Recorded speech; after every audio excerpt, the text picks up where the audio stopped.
안녕하세요. 비전공자도 합격하는 국제무역세1급 오늘 26번째 시간이고요. 관세법 파트 중에서도 과세 가격에 대한 이야기를 해보도록 하겠습니다. 우리 교재 페이지로는 329페이지에서부터 340페이지까지가 되겠고요. 자, 과세 가격이라고 하는 것, 우리가 앞선 강의에서 몇 번 얘기를 했었는데, 관세라고 하는 거를 산출을 하려면 관세율을 곱해야 된다. 어떤 가격에 곱해야 되겠는데요. 그걸 바로 과세 가격이라고 합니다. 이 과세 가격에 바로 관세율을 곱하면 과세 가격이 관세가 산출이 되겠죠. 그렇다면 이 과세 가격은 어떻게 정해지는가에 대한 얘기를 할 거예요.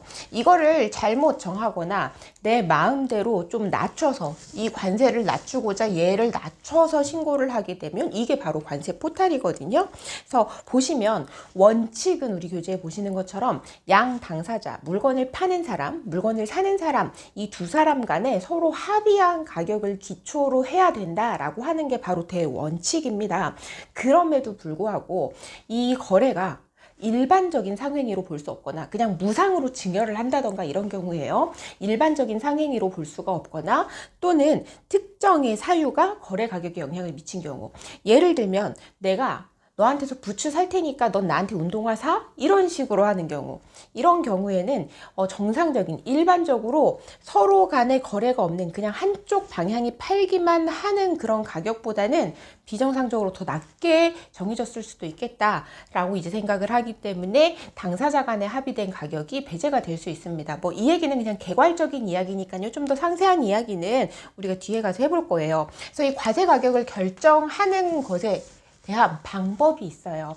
관세를 산출을 하는 이제 어떻게 보면 굉장히 중요한 내용 부분이기 때문에 이거를 관세법과 그리고 관세법 시행령 시행규칙 관세평가에 관한 고시라고 하는 고시에서 이거를 정하고 있고요. 결정하는 방법이 총 6가지가 있어요. 그래서 그 6가지 방법을 간단합니다. 1방법, 2방법, 3방법, 4방법, 5방법, 6방법이라고 일단은 부르고 얘를 순차적으로 적용을 하게끔 하고 있어요. 얘를 적용해서 결정을 할 수 없으면 얘로 넘어가고 안 되면 얘로 넘어가고 이런 식으로 하는데 딱 하나 바뀔 수 있는 게 있다. 4와 5는 서로 바뀔 수 있다. 누구의 신청에 의해서?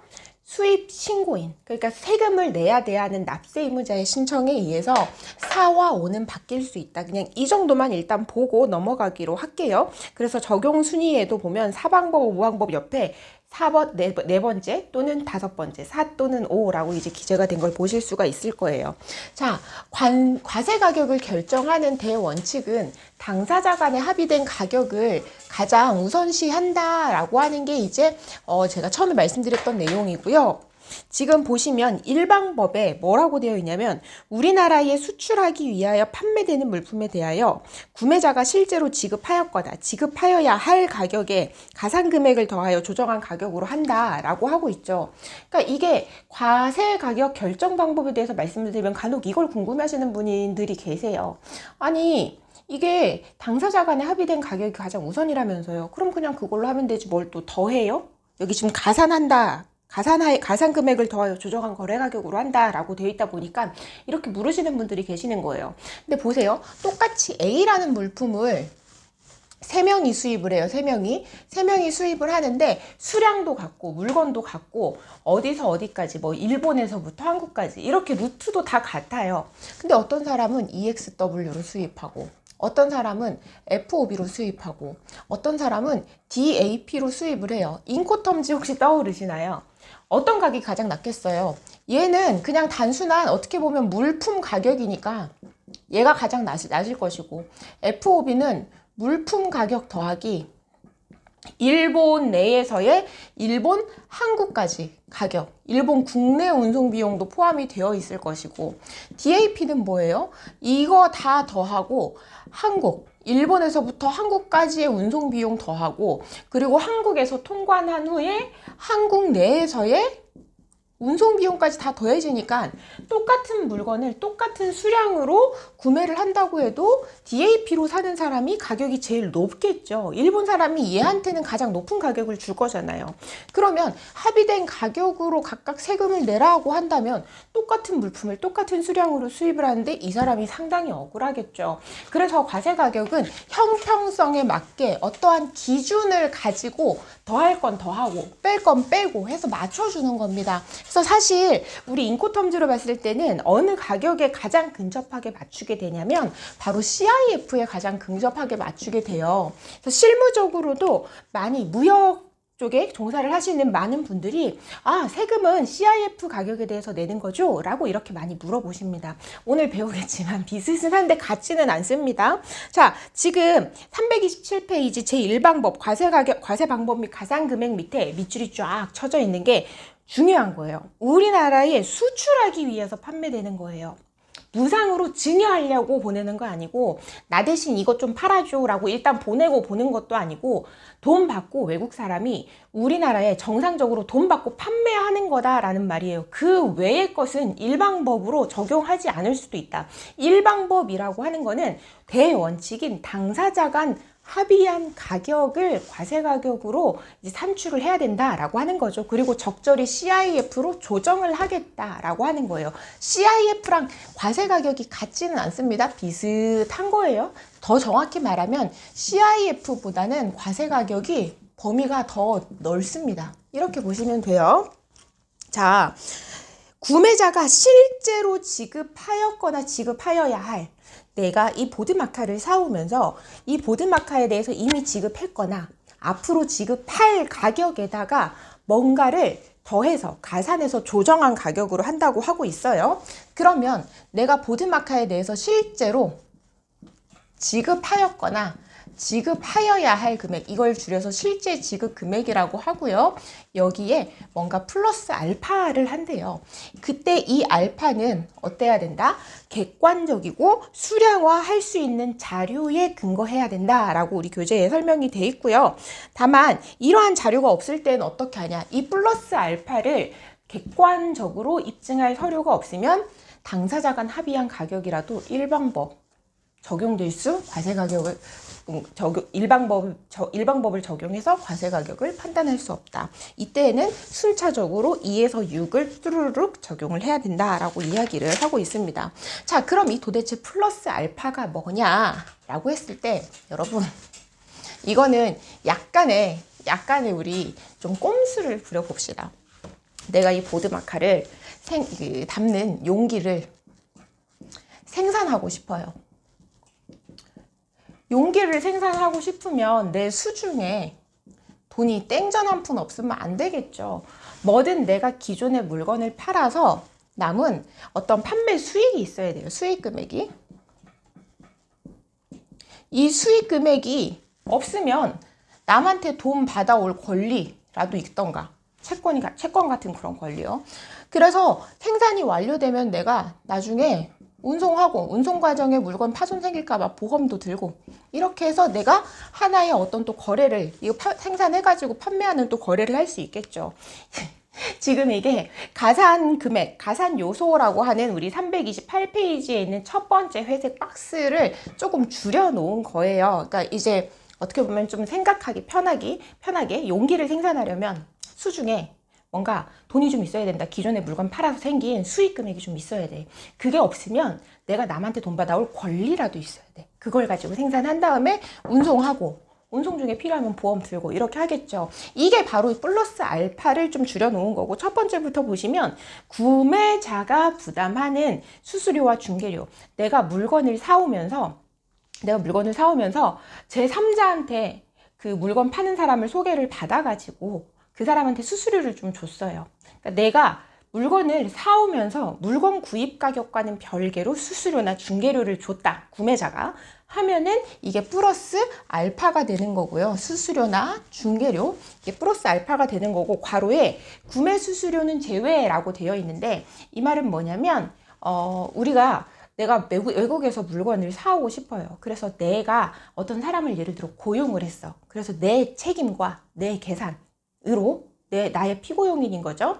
내 책임과 내 계산으로 해서 이 사람이 뭔가 그 판매처도 알아보고 그 물건 샘플도 받아보고 뭔가 가격 협상도 하고 이렇게 나의 대리인의 역할을 하는 게 이제 대리인의 역할을 하고 그 사람에게 지불하는 게 어떻게 보면 구매 수수료와 좀 비슷한 개념이다라고 보시면 되고 구매 수수료는 제외가 된다라고 하는 점 꼭 체크를 해두시기 바랍니다.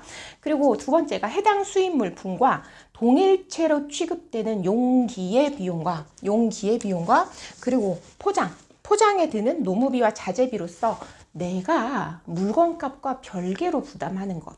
내가 물품 사오는데 물품 때는 줬는데 뭔가 특별한 용기를 나는 좀 따로 커스터마이징해서 받고 싶어. 포장을 난 꼼꼼하게 해가지고 운송되는 동안에 파손이 없게끔 하고 싶어. 뭔가 내가 추가로 요청을 했나 봐요.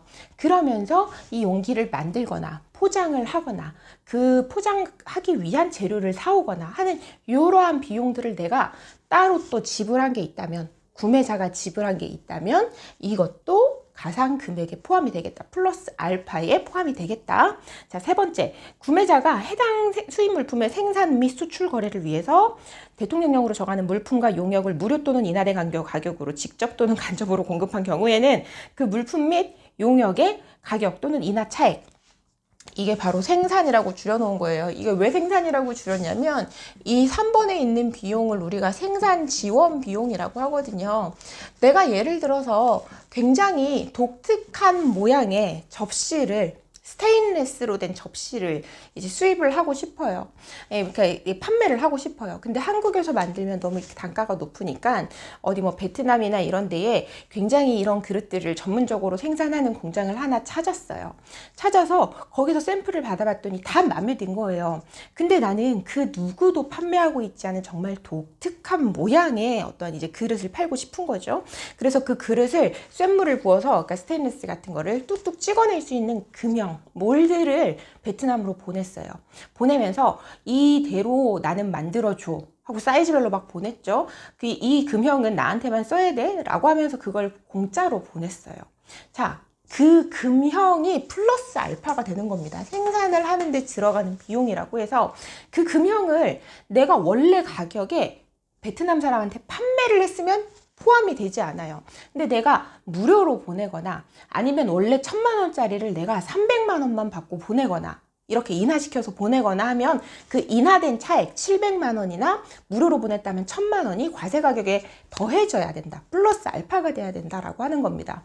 보세요. 내가 그 금형을 보내지 않았으면 베트남 사람은 그 금형을 자기가 사가지고 혹은 만들어가지고 그릇을 만들어서 나에게 판매를 했을 것이고, 그럼 당연히 그릇 가격에 그 금형 몰드의 비용도 어느 정도 플러스를 시켜놨겠죠. 그렇기 때문에 이 3번에 있는 생산 지원 비용 같은 경우도 직접적으로 이제 보냈든, 직접적으로 이제 지원을 했든, 간접적으로 지원을 했든, 그리고 물품뿐만 아니라 인력을 보낼 수도 있어요. 이런 어떤 물품 또는 용역에 대한 부분이 생산 지원 비용에 해당하는 것이 있다면 우리 과세 가격에 플러스가 되어야 한다. 이게 세 번째고요. 네 번째, 특허권, 실용신안권, 디자인권, 상표권 및 이와 유사한 권리를 사용하는 대가로 지급하는 것으로서, 이게 미키마우스는 이제 그림 디자인이라던가 상표의 주인이 있죠. 내가 수입하려고 하는 접시에 미키마우스 그림을 딱 이제 수입하고자 하는 접시에 미키마우스 그림이 딱 들어가 있어요. 그래서 내가 이 접시를 사려면 미키마우스에 대한 사용료도 지불을 해야 돼. 이거 우리 그 과세 요건 할 때 조금 했던 얘기인데요. 이때에는 그 미키마우스 사용료도 과세 가격에 플러스 알파가 되어야 한다. 이렇게 보시면 되겠고요. 자, 다섯 번째가 내가 미키마우스 접시를 사왔어. 굉장히 독특해요. 근데 이거는 정말 누구도 쉽게 만들기 어려워. 모양이 되게 화려하고 막 좀 그런가 봐요. 그래서 이건 수출자도 그렇고 구매하는 나도 그렇고 서로 간에 판매 가격 책정하기가 힘들고 또 너무 생소한 거다 보니까 얼마나 팔릴지도 몰라. 그래서 둘이 합의를 한 게, 야, 일단 하나당 1,000원으로 하고 이거 일단 판 다음에 그 판매 수익의 1%는 베트남 사람한테 돌려주는 걸로, 수출자한테 주는 걸로, 이렇게 서로 합의가 됐다면 그 1% 나중에 주기로 한 그 1%도 과세 가격에 포함이 되는 것이다. 이거는 1%라고 딱 정해져 있기 때문에 가산 금액이 되는 거예요. 만약에 이거를 뭔가 이 1%라고 하는 퍼센테이지나 이런 게 정해져 있지 않고 나중에 그냥 나중에 뭐 적당히 준다 이런 식으로 되면 일반법 적용이 안 되는 거예요. 왜? 가산 금액, 이 플러스 알파들은 어떻게 해야 된다고요? 뭔가 객관적인 자료를 통해서 확인이 가능해야 된다고 말씀드렸죠. 그래서 이 수익 금액 아까 권리 말씀드렸고요. 그리고 6번에 수입항까지의 운임 보험료 그리고 그 밖에 운송과 관련되는 비용. 그러니까 우리 비행기 타고 가면 우리 그 운송 파트에서 무역 운송 파트에서 그 얘기했잖아요. 원래 비행기 싹이 있고 배싹이 있으면 유가 일증료, 통화 일증료 이런 아더 차지가 있다. 그런 아더 차지까지 포함을 하는 개념이에요. 그래서 이 6번에 있는 항목 때문에 우리나라의 많은 수입자들이 없어졌네요. 과세 가격은 CIF다라고 알고 있는 거예요. 그래서 6번만 보고 CIF다라고 하고 있는데 실제 가산되는 금액은 운임 보험료 외에도 나머지 5가지가 있기 때문에 실제 과세 가격이 이렇게 있으면 그 안에 이렇게 CIF가 다소곳이 들어가 있는 그 개념입니다. 그래서 용기 생산하려면 수중에 기존에 물건을 팔았던 수익 금액이 좀 남아 있어야겠죠. 이게 없으면 돈 받아올 권리라도 있던가. 그래야 만들어서 운송 해가지고 이제 내가 또 돈을 벌겠죠. 그래서 가산 금액, 가산 요소, 이 가산 금액 부분은 시험에 출제될 확률이 높기 때문에 내용을 잘 기억해 두시면 되겠고요. 아까 우리 앞쪽 페이지에서 우리나라에 수출하기 위해서 판매된 물품이라고 이야기를 했었어요. 그러면 우리나라에 수출하기 위해서 판매된 물품이 아닌 건 어떤 걸 말하는 거냐라고 했을 때 328페이지 두 번째 회색 박스에 있는데요. 그냥 이렇게 생각하시면 돼요. 처음부터 물건이 그 수출국에서 처음 우리나라를 향해 떠날 때부터 금액이 확정이 되고 내가 이제 수입자가 해외 수출자한테 줘야 될 돈이 확정이 되고 소유권을 넘겨받으면서 오는 게 정상적인 수출이에요. 가격이 정해져 있지 않거나 아니면은 소유권이 아직 다 넘어오지 않았다거나 이런 경우는 우리가 이 수출이라고 보지 않는다라고 일단 이렇게 생각을 하시면 큰 그림으로 편해요. 첫 번째 보시면 무상으로 수입하는 물품 가격 안 정해져 있죠. 가격 없죠. 그리고 두 번째 수입 후 경매 등을 통해서 판매 가격 결정되는 판매 가격 결정 안 되어 있죠. 위탁 판매 수출. 그리고 수출자 책임으로 국내에서 판매하기 위하여 수입하는 물품. 이것도 마찬가지입니다. 별개의 독립된 법적 사업체가 아닌 지점 등에서 수입하는 물품. 독립된 사업체가 아닌 어떻게 보면 심부름하는 개념이라고 또 생각을 해볼 수 있겠어요. 임대차 계약. 에 따라 수입하는 물품, 임대차 계약 빌려오는 거니까 소유권 안 넘어왔죠. 무상으로 임차하는 것도 소유권도 안 넘어오고 금액도 없어요. 산업쓰레기 이러한 것들이 우리나라에 수출하기 위해서 판매되는 물품이 아닌 것들의 예시다. 이렇게 보시면 되겠습니다. 자, 실제 지급 금액이요. 구매자가 수입자가 실제로 지급했거나 물건을 사오면서 또는 지급하기로 약속한 금액인데 이럴 수 있죠. 야, 마이클, 내가 너한테 이번에 물건 사오면서 있잖아. 뭐 100만 불 줘야 되잖아. 근데 너 나한테 30만 불 안 준 거 있지? 퉁해서 내가 70만 불만 줄게. 이런 식으로 퉁치는 상계 처리한다고 하죠. 상계 처리하거나 아니면 내가 마이클한테 100만 불을 줘야 되는데 마이클이 나한테 이러는 거예요. 야, 있잖아. 나 그 누구한테 뭐 너네 나라에 누구 김 사장한테 30만 불 줘야 되는 거 있거든. 30만 불 너가 김 사장한테 주고 나한테는 70만 불만 보내. 이런 식으로 제3자의 채무를 변제하는 금액. 이런 것들도 그 30만 불들 얘네들도 실제 지급 금액에 다 포함된다. 왜냐면 실제로 지급했거나 지급해야 될 금액이라고 하면 내가 마이클한테 아까 같은 상황에서 줘야 되는 건 70만 불이잖아요. 그러면 70만 불인가 이렇게 생각하실 수 있는데 그게 아니다. 상계하는 금액, 제3자의 채무를 변제하는 금액도 다 실제 지급 금액에 포함이 된다라고 보시면 되겠습니다. 자, 그럼 플러스 알파 더하는 것만 있냐? 공제하는 것도 있습니다. 자, 수입 물품의 과세 가격이라고 하는 거는요. 우리나라에 도착할 때까지 이 물건과 관련해서 발생하는 비용이라고 생각하시면 돼요. 그럼 거꾸로 우리나라에 도착한 이후에 발생하는 금액은 빼주면 되는 거예요. 그리고 그 빼줘야 되는 금액이 그 객관적으로 서류로서 확인이 가능해야 되겠습니다. 그래서 공제 금액은 수입 후 발생 금액이다. 329페이지요. 구매자가 지급하였거나 지급하여야 할 총 금액에서 실제 지급 금액을 말하는 거죠. 다음 어느 하나에 해당하는 금액을 명백히 구분할 수 있을 때에는 이게 근거 서류가 있어야 된다라는 말입니다. 그 금액을 과세가격에서 공제한다.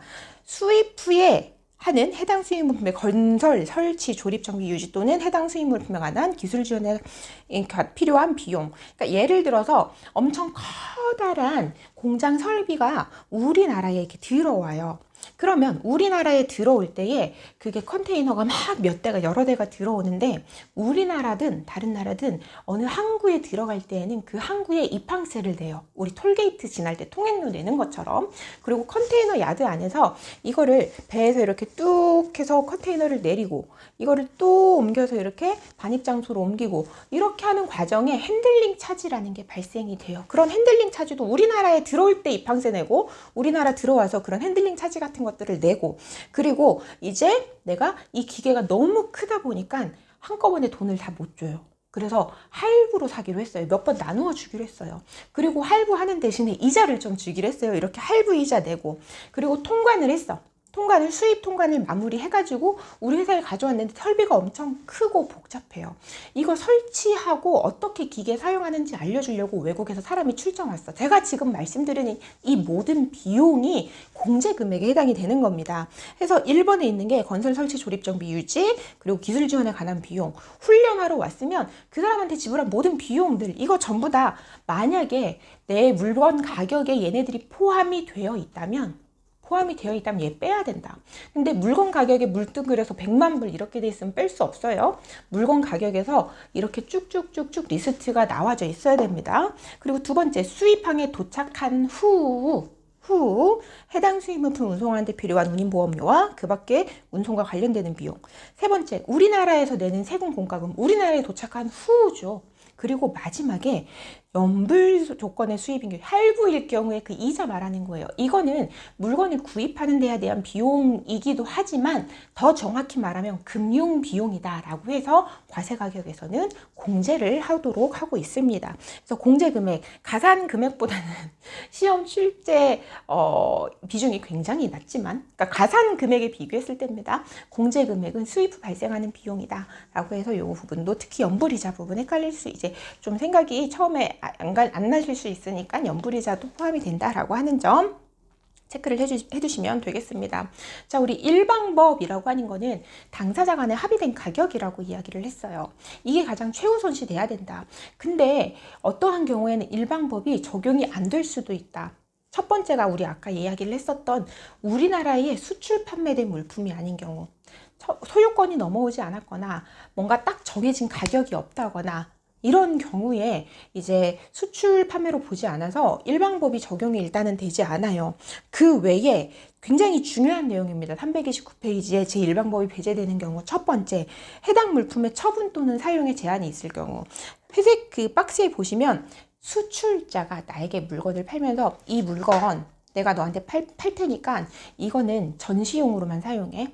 교육용으로만 사용해, 훈련용으로만 사용해 이런 식으로 용도를 딱 정해놔요. 우리 왜 소프트웨어도 뭐 마이크로소프트 같은 경우에도 이게 그냥 훈련용, 교육용 이런 거는 일반적인 정품보다는 저렴해요.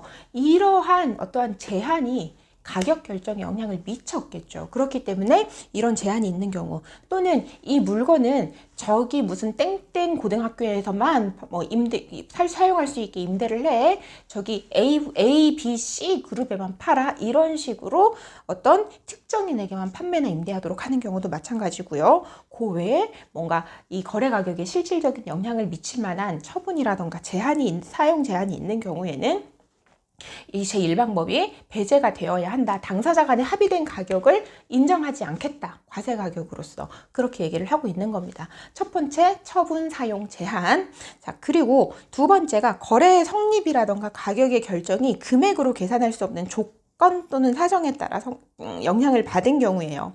자, 예를 들면은 첫 번째가 우리나라 법령이나 법령에 의한 처분에 의해서 부과되거나 요구되는 제한이에요. 그러니까 우리나라 법령에서 뭔가 특별한 요구를 하고 있어서 그게 어떤 거래 성립에 영향을 미쳤다. 그럼에도 불구하고 이거는 제한으로, 거래 가격에 영향을 미치는 제한으로 보지 않겠다라고 하는 겁니다. 1번에 있는 회색 같은 경우에는, 1번에 있는 회색 박스 같은 경우에는 1번에 실제 예시를 넣어 놓은 거고, 2번에 있는 회색 박스는 그 실제 해당하지 않는 예시를 넣어 놓은 거예요. 그리고 수입 물품이 판매될 수 있는 지역의 제한, 이것도 거래 가격에 영향을 미치는 제한으로 보지 않겠다라고 이야기를 하는 겁니다. 그럼 이번에 예시는 어떤 게 있냐? 아까 우리 처음에 얘기했던 거. 내가 너한테 있잖아. 뭐라고 할까요? 내가 이제 가죽부츠를 만드는 사람이에요.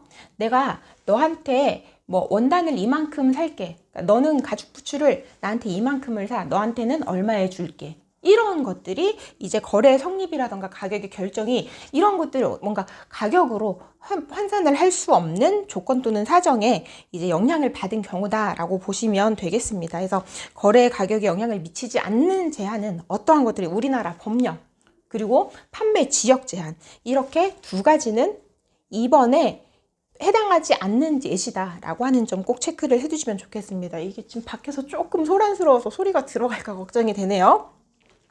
자, 3번.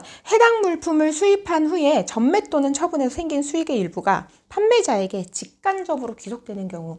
이게 아까 우리 가상금액에서 봤었던 그 수익 금액에 해당하는 부분이에요. 그 수익 금액을 명확히 어떻게 계산을 할 수 있으면 일방법이 적용이 되면서 그거는 가산 금액이 되지만, 만약에 이거를 계산할 수 없을 때에는 지금 우리가 보고 있는 이 3번을 근거로 일방법 자체가 배제가 된다. 그렇게 보시면 되겠습니다. 자, 그리고 다음 페이지요.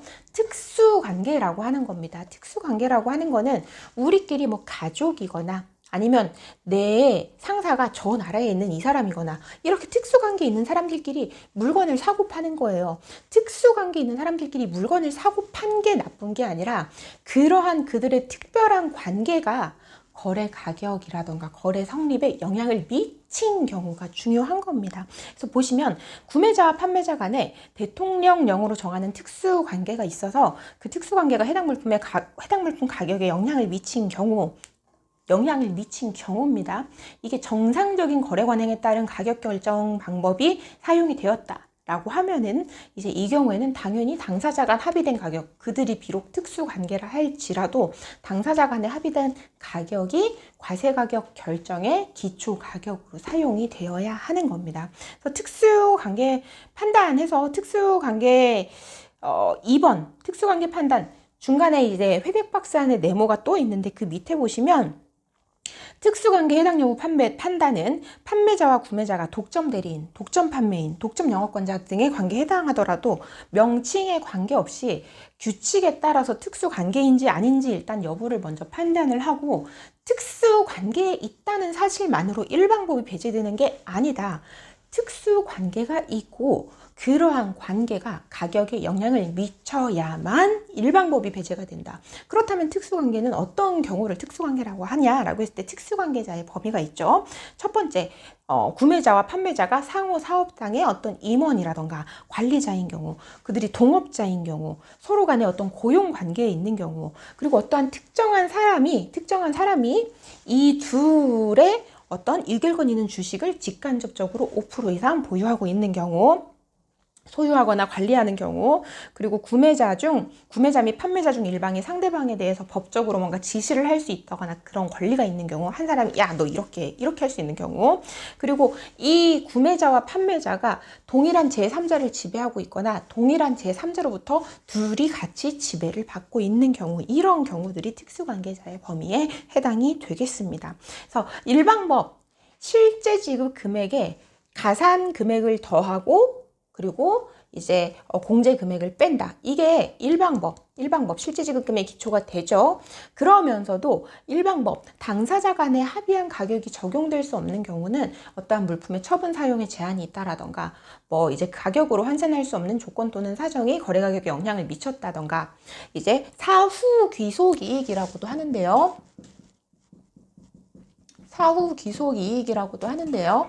뭔가 차후에 구매자가 판매자에게 금액을 주기로 했는데 그거를 객관적으로 환산할 수 없다라고 한다던가, 그리고 특수관계가 있어서 그러한 특수관계가 거래 가격에 영향을 미쳤다던가, 우리나라에 수출 판매되기 위해서 우리나라로 들어온 물품이 아니라던가 이러한 경우에는 일방법이 배제가 된다.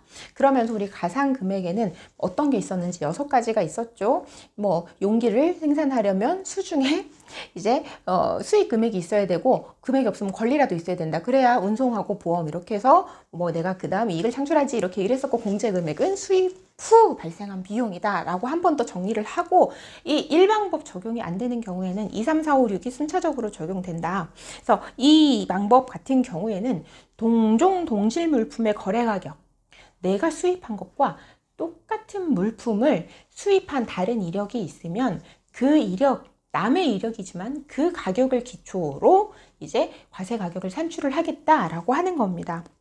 그래서 과세 방법에 보시면 제1방법으로 과세 가격을 결정할 수 없는 경우에는 과세 가격으로 인정된 사실이 있는 동종 동질 물품의 거래 가격으로서 다음의 요건을 갖춘 것. 다음의 요건이라고 하는 거는 생산국과 선적일을 일단 봅니다. 내가 수입한 물건과 동일한 국가에서 생산한 것이어야 되고, 동일한 날짜는 사실 찾기 힘들겠죠. 동일하거나 어떤 가격이 변동이 없을 만한 기간에 선적이 되어서 우리나라로 수입된 것이어야 한다.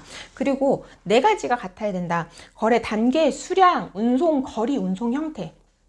수량이 가격에 영향을 많이 끼치죠. 우리 귤 한 봉지 살 때하고 10박스 살 때하고 가격이 달라지잖아요. 그리고 거래 단계, 내가 도매상한테 샀는지 소매상한테 샀는지 그런 거래 단계, 그리고 운송 거리, 운송 형태, 배로 왔는지 비행기로 왔는지 이런 것들 등의 이런 것들이 같아야 되는데, 이것도 완전히 같은 건 없겠다. 그래서 만약에 차이가 있으면 그걸 적절히 조정한 금액이어야 되겠다. 생산국, 선적일 일단 기본적으로 같아야 되고, 아까 말씀드렸던 거래 단계, 거래 수량, 운송 거리, 운송 형태 이런 게 같아야 되는데, 만약에 차이가 있으면 적절히 조정한 가격이어야 되겠다. 그 가격을 기초로 과세 가격을 이제 산출하기 시작을 한다라고 하는 겁니다. 과세 가격을 결정한다. 다만 그렇게 거래 가격으로 기존에 인정이 되었었던 이런 요건들을 다 충족하는 가격이라 할지라도 이 가격도 뭔가 좀 이상한 거 아니야? 라고 의심할 만한 합리적인 근거가 있다고 하면 그 가격도 배제가 될 수 있다라고 보시면 되겠습니다. 자, 만약에 동종 동질 물품 거래 가격이 2개 이상 있을 때는 아까 말씀드렸던 4가지 외에 생산자, 거래 시기, 거래 단계, 거래 수량 이런 것들이 가장 유사한 물품의 가격을 기존에 과세 가격으로 인정이 됐었던 가격을 이제 기초로 하되, 만약에 그런 가격이 여러 가지가 있을 때에는 그 중에서 가장 낮은 가격을 기초로 해서 거래 가격을 결정한다. 이렇게 보시면 되겠습니다. 자, 이 방법이 이렇게 동종 동질의 물품이고요. 3방법은, 세 번째 방법은 동종 동질 물품이 없어요. 그럴 땐 이제 유사한 물품으로서 기존에 과세 가격으로 인정이 되었었던 가격을 기초로 과세 가격을 결정한다라고 하는 거예요. 그럼 도대체 유사한 물품이 무엇이냐라고 하는 게 생기는데, 331페이지 맨 아래쪽에 파란 박스에 보시면 그게 있습니다. 생산국이 같아야 되고, 그리고 똑같진 않고 유사한 물품이죠. 동일한 기능이 있어야 되겠다. 기능이 동일해야겠다.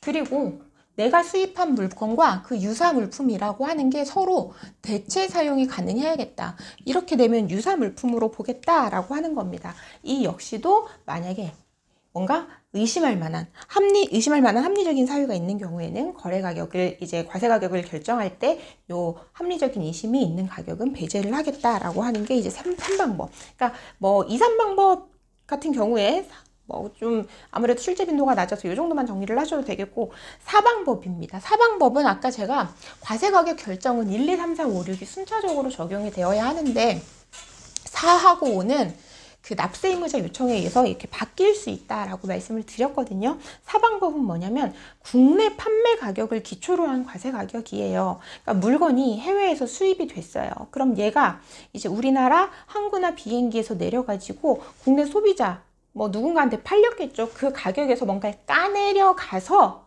결정을 하겠다라고 하는 거거든요. 일단 과세 방법을 먼저 한번 교재에 있는 내용을 읽어보시면, 제4방법은 기초 가격에서 국내에서 발생한 공제 금액을 뺀 가격. 자, 기초 가격에서 뭘 뺀대요? 공제금. 공제되어야 하는 부분을 이제 공제 금액을 뺀 가격을 과세 가격으로 하는 거래요. 그리고 납세 의무자의 요청이 있는 경우에는 5방법을 4방법에 우선하여 적용할 수 있다. 그리고 국내에서 판매되는 단위 가격이라고 해도 그 가격의 정확성과 진실성을 의심할 만한 합리적인 사유가 있는 경우에는 이 방법을 적용하지 않을 수 있다라고 하고 있습니다. 자, 기초 가격이라고 하는 건 뭐냐? 수입되었을 당시의 물품 상태와 바뀌지 않은 동일 상태에서 수입된 상태 그대로 일단은 판매가 되어야 돼요. 판매가 되어야 되고, 신고일, 수입 신고한 신고일자나 그 신고일자와 거의 동시에, 사실 이런 경우도 없죠. 수입 신고하자마자 확 팔리는 경우는 없지만 거의 그 근사한 날짜에 누구에게? 특수관계가 없는 자에게 가장 많은 수량으로 판매된 가격, 많은 수량으로 판매되면 좀 저렴하겠죠, 판매 가격이. 이 가격을 기초로 해서 산출한 금액이다. 이게 기초 가격이 되겠다라고 보시면 되겠습니다. 그럼 공제 금액은 뭐냐라고 했을 때 국내에서 발생한 비용이에요. 자, 배로 왔다고 해볼게요. 여기 한국당 배로 이렇게 물건이 왔어요. 그럼 배에서 이제 물건을 이렇게 내리겠죠. 이렇게 내리고, 요 한국이라는 건 지울게요. 그리고 이 물건이 여기 이렇게 누군가에게 판매가 됐어요. 이게 동일한 상태로 판매가 돼야 되고, 이 둘 사이에는 노특수, 신고일과 그냥 근접한 날짜에 이제 가장 많은 수량으로 판매된 가격이 기초 가격이 되는 거예요. 자, 일단 우리나라에 들어올 때 뭘 냅니까? 세금이라던가 공과금 같은 거 내겠죠. 그리고 이 사람이 이 물건이 여기 이렇게 팔릴 때 수입된 가격 그대로 팔릴까요? 아니죠. 마진, 이윤 붙여야죠. 이윤 붙이고 판매될 때 1인 기업도 물론 있긴 하지만 경비라는 건 발생이 돼요. 사무실도 얻어야 되고 뭐 직원도 있어야 되고, 그런 경비라던가 중간에 누가 힘을 써줬다라고 하면 수수료 같은 게 있어야 되겠고, 이게 자기 혼자 순간이동 하진 않잖아요. 국내에서도 운송 같은 게 있을 수 있고, 필요하면 보험이 들어가겠죠. 이게 바로 공제 금액입니다. 이게 바로 공제 금액이에요. 그래서 공제 금액 A, B, C에 나와 있는 내용들이 지금 이 그림에 나타나져 있는 요 내용이다라고 해서 그림으로 좀 그리면서 정리를 해주시면 떠올리시기가 좀 더 편하시지 않을까 싶어요. 자, 3번. 만약에 동종 동질 물품, 유사 물품이 수입된 것과 동일한 상태로 요대로 판매된 이제 사실이 없는 경우에는 조금 가공해도 괜찮아 라고 하는 경우예요. 이게 없을 때에는 가공 후 판매되는 거 또 이제 좀 고려할 수 있다. 대신 여기서 가공 후에 판매되는 경우에는 뭘 더 빼야 되겠어요? 국내 가공에 따른 부가가치, 가공 부가가치가 더 빠지게 되겠죠. 이게 4방법이 되겠습니다. 자, 5방법은 뭐냐면요.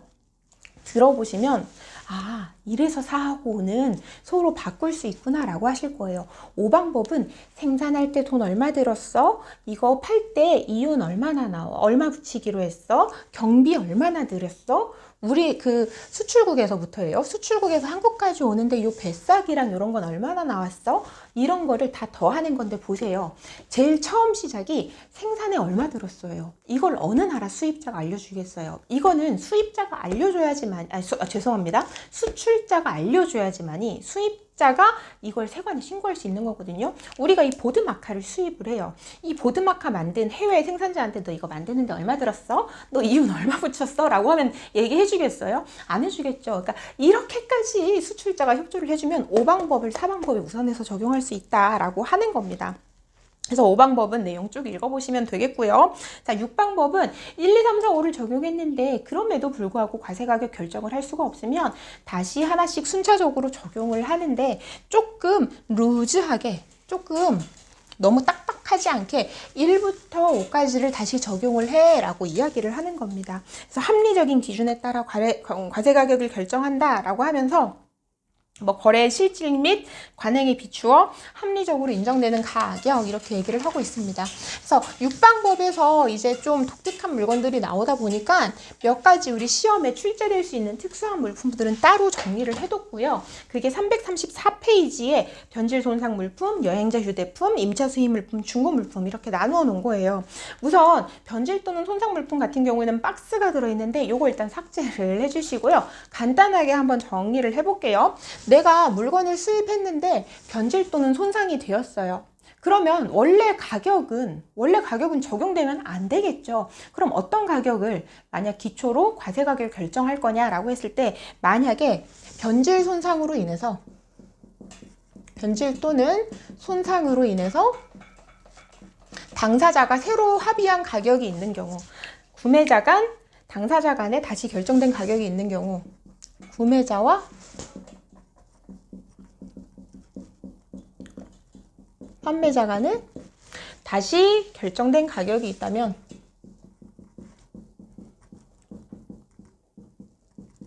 그 가격을 기초로 과세 가격을 산출한다. 첫 번째, 만약에 이러한 가격이 있다면. 그리고 두 번째는 변질 또는 손상되지 않은 물품의 가격에서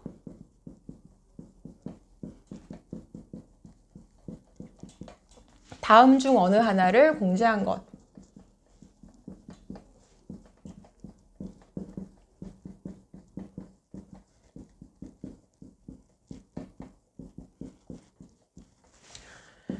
다음 중 어느 하나입니다. 첫 번째가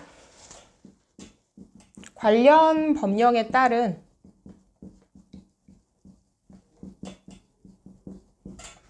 감정기관의 감정가격. 관련 법령에 따른 감정기관의 감정가격 또는 손상이 됐다고 하면 수리 또는 개체 비용, 수리비, 다시 원복하는 비용이죠. 수리 또는 개체 비용이 두 번째가 되겠고, 세 번째는 보험회사의 글자 보이네요. 손해보상액. 이 두 가지로 그냥 딱 정리를 할게요. 이게 사실 좀 구법령에 있는 내용이긴 한데 요게 지금 딱 적용되는 내용이고요. 이 내용은 제가 카페에도 따로 올려놓긴 하겠습니다. 포스트잇 그냥 좀 큰 거 하나 탁 붙여도 될 만큼 지금 표가 크게 들어가 있어서 그 위에 포스트잇 붙이셔서 이렇게 좀 기재를 해두시기를 부탁을 드릴게요. 그래서 손상 또는 변질된 물품 가격의 그 물품의 과세 가격은 1번 또는 2번에 따라 결정을 하면 되겠다라고 보시면 되겠고, 그리고 이제 여행자 휴대품 같은 경우에는 이제 신고인의 결제 금액 또는 관세청장이 조사한 가격표가 있다면 그 가격표, 이거에 따라서 이제 부과가 많이 되는 게 술이에요. 술. 고가의 술. 그럼 막 사람들은 싸게 샀다고 신고를 한단 말이죠. 그러면 이제 술 같은 경우에는 세관에서 막 찾아봐요. 지금 인터넷에서 얼마에 팔리고 있는지. 그래서 그걸 기준으로 이제 과세를 하기도 합니다. 그리고 외국에서 통상적으로 거래되는 가격으로서 객관적으로 조사된 가격. 그래서 예시 블루북 되어 있는데 이 블루북은 중고차 가격표를 이제 나열을 해놓은 거예요. 그런 것들이 있고, 4번 해당 물품과 동종, 동질 또는 유사 물품의 국내 도매 가격에 시가 역산율을 적용하여 과세 가격으로 환산한 가격에서, 시가 역산율은 국내 도매 가격에서 아까 뭐 이윤이라던가 수수료, 경비 이런 것들을 제한 금액이다 라고 보시면 되겠습니다. 수입 제세 같은 거, 수입 세금 같은 것들요. 그리고 5번째, 국내 공인 감정기관의 감정가격. 이것도 사실은 이렇게 쓰셔야 더 정확한 표현이에요. 감정가격인 건 똑같은데 관련 법령에 따른 감정기관의 감정가격, 이게 또 정확한 표현이 되겠습니다. 중고 이제 승용차 같은 경우에는 지금 신고인 결제금액 그리고 블루북, 이제 외국에서 통상적으로 거래되는 가격, 요거에다가 사용한 만큼의 가치 감소분을 뺀 거를 이제 적용을 한다라고 이렇게 보시면 되겠습니다. 그래서 자, 여행자 휴대품이고요. 335페이지 4번에 임차 수입 물품의 과세 가격에서 적용 순서 1, 2, 3, 4 돼 있죠. 적용 순서 1, 2, 3, 4 돼 있는 거는 순차적으로 1, 2, 3, 4를 순차적으로 적용을 하는 것이다 라고 이렇게 보시면 되겠고, 자, 임차 수입 물품은 해당 임차 수입 물품의 가격을 기초로 과세 가격을 결정한다. 첫 번째. 그리고 두 번째는 임차 수입 물품 그리고 동질 유사 물품을 우리나라에 수출할 때 공개된 가격 자료에 근거해서 과세 가격을 산출을 한다. 세 번째는 내가 빌려온 동안에 지급될 총 예상 임차료 이거를 기초로 해서 계산한 가격이고, 간혹 이런 경우도 있어요.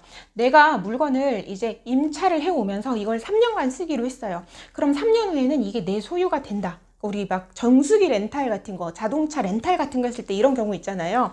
이거를 이제 구매 선택권을 가진다라고 하거든요. 그러면 총 예상 임차료하고 기간 동안에 내가 이거를 구매 선택권을 가질 때, 소유하기로 할 때에 내야 되는 비용, 이거를 현재 가치로 환산한 것. 이 1, 2, 3, 4가 순차적으로 적용이 되어서 임차 수입 물품의 과세 가격을 결정할 수 있다. 이렇게 보시면 되겠습니다. 자, 중고 물품 1번. 감정가격이죠. 감정가격도 여기도 이 표현이 사실은 더 정확한 표현이 되겠습니다. 관련 법령에 따른 감정기관의 감정가격, 이게 같은 감정가격이지만 좀 더 정확한 표현이 되겠고요. 그러니까 이왕이면 고쳐두시는 게 좋겠죠.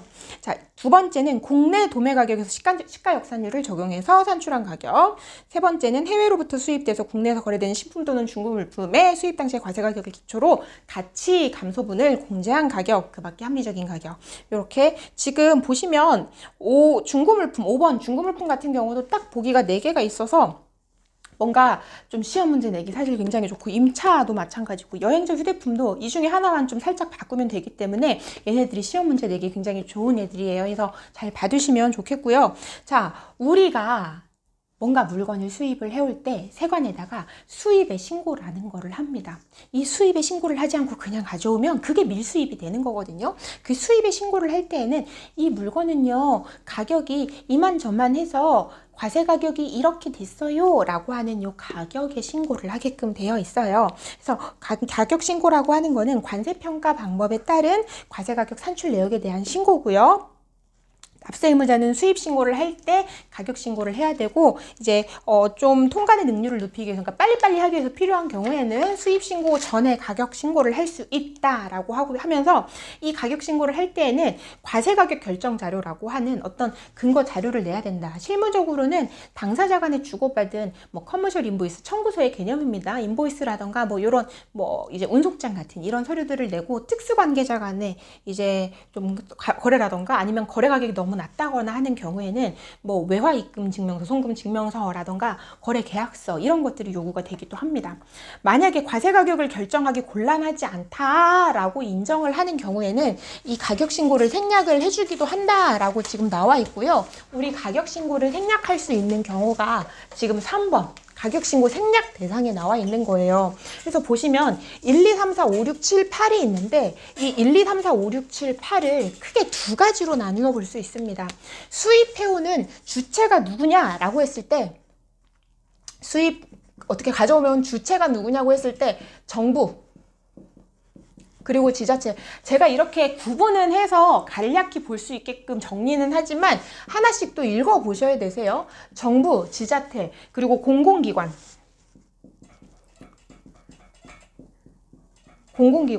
그리고 특정 연구기관, 그리고 주체라고 보기는 좀 그렇지만 여기 정부, 지자체, 공공기관이 있으니까 방위산업과 관련된 물품, 방위산업 물품도 있어서 방위산업 이렇게 추가로 정리를 해 놓을게요. 그리고 주체 외에 물품에 따라서, 경우에 따라서가 있는데, 아예 세금이 없거나 우리나라는 수출 장려 국가죠. 수출을 빨리 많이 해야 돼. 수출을 하기 위해서는 원재료도 수입을 해야 돼요. 그런 수출용 원재료, 우리나라에서 모든 수출용 원재료가 나올 수가 없죠. 부존 자원이 그렇게 풍부하진 않기 때문에.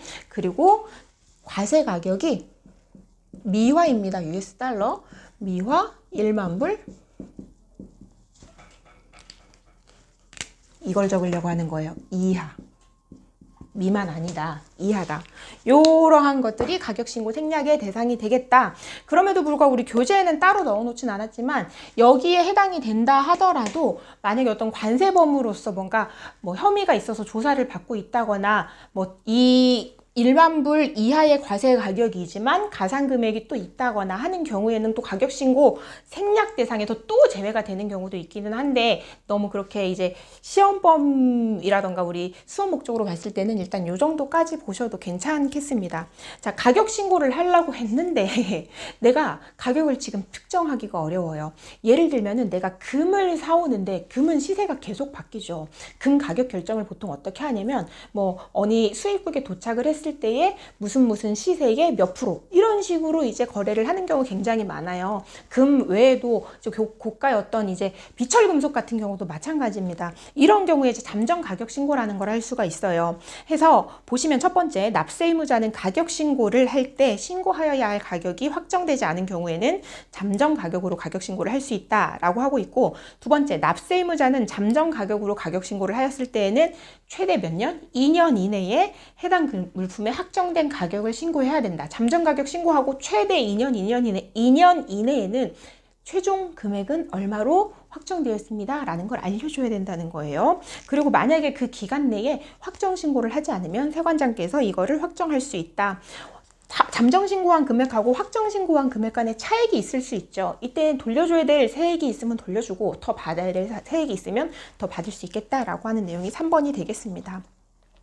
이게 과세 가격 결정할 때 참으로 어려운 게 특수관계예요. 이 구매자와 판매자 사이에 특수관계가 있어요.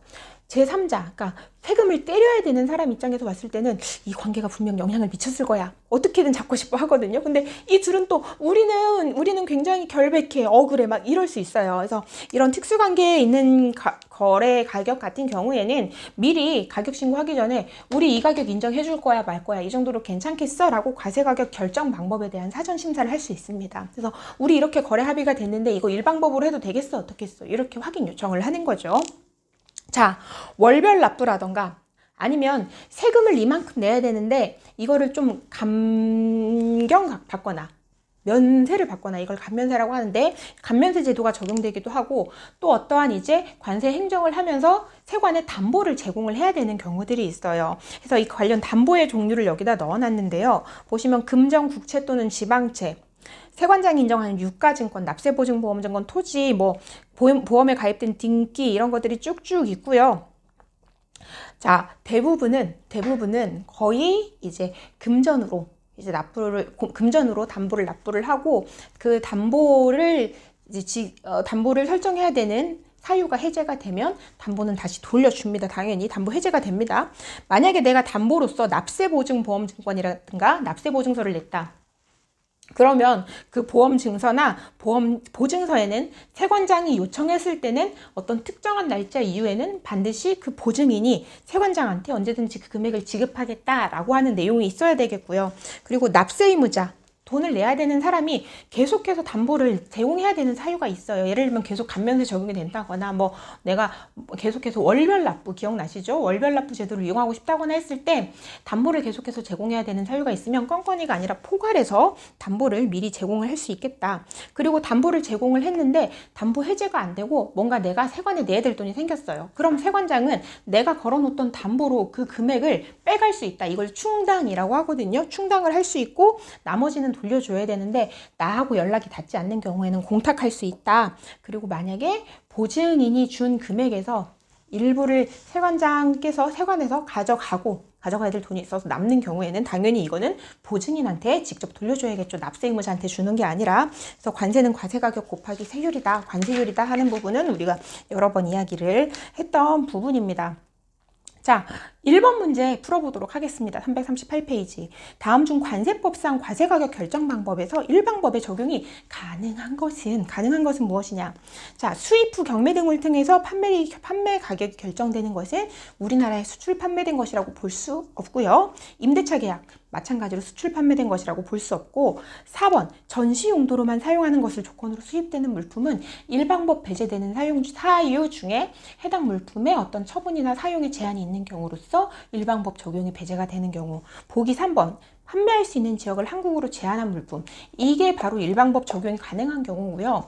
일방법 적용이 배제되는 사유 중에 어떤 이제 거래 가격이 가격으로 환산할 수 없는 조건 또는 사정의 영향을 받은 경우에는 일방법 배제하도록 하고 있지만, 판매 지역을 제한하는 것은 그러한 배제 사유로 보지 않는다라고 이야기를 했었습니다. 그래서 과세가격 결정 방법 이렇게 쭉 살펴봤는데요. 방법들이 여러 가지가 있고 뭐 가상금액이니 공제금액이니 막 이런 것들이 섞여 있기 때문에 지금 설명을 들으셨을 때 바로 복습을 하시는 게 가장 효과적이실 거예요. 그래서 바로 책 덮지 마시고 오늘도 복습하시면서 마무리하실 수 있도록 그렇게 부탁드리겠습니다. 이번 시간도 수고 많으셨습니다. 감사합니다.